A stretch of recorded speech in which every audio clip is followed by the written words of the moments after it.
Pater Noster, qui es in celis, sanctificetur nomen tuum, adveniat regnum tuum, fiat voluntas tua, sicut in cielo et in terra.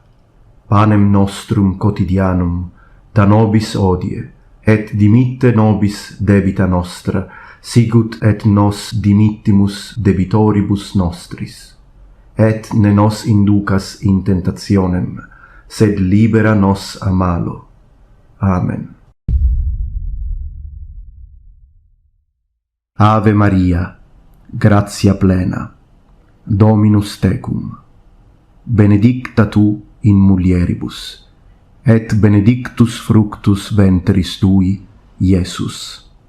Sancta Maria, Mater Dei, ora pro nobis peccatoribus, nunc et in hora mortis nostre. Amen. Pater, Pater, Pater, Noster, Noster, cui,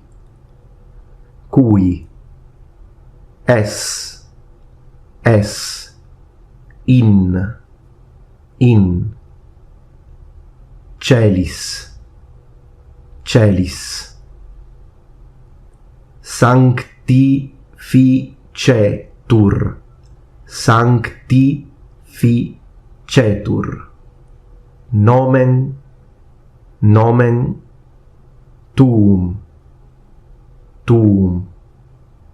adveniat,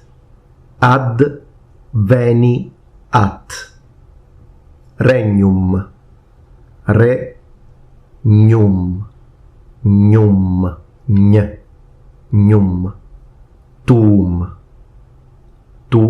tuum, fiat, voluntas,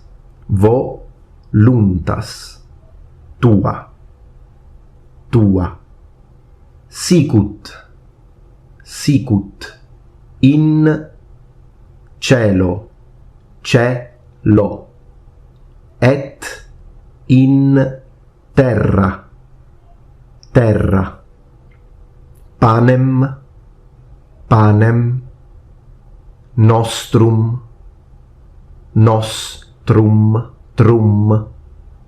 quotidianum, da nobis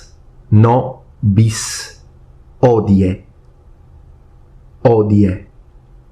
et dimitte nobis debita nostra,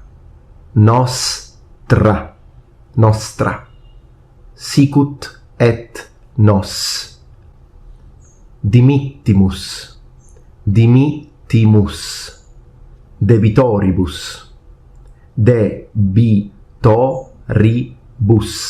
debitoribus nostris,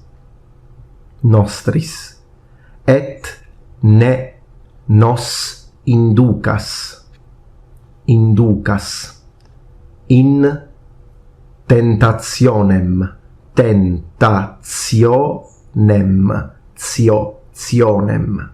sed libera nos a malo.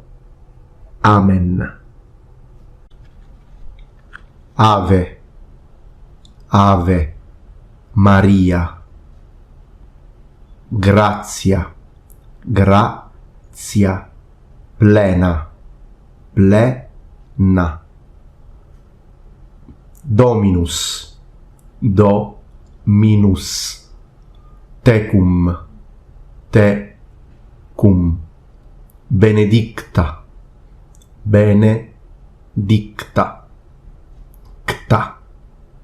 tu in mulieribus,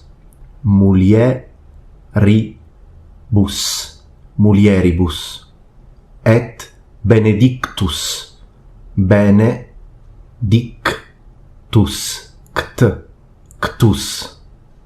fructus, fructus, ventris, ventris, ventris, tui, Iesus, Iesus, Sancta Maria, Mater Dei, Mater, Mater Dei, ora pro nobis, ora pro nobis, peccatoribus, peccatoribus, peccatoribus, nunc, nunc et, nunc et, nunc et in, nunc et in hora, nunc et in hora, nunc et in hora, mortis, mortis,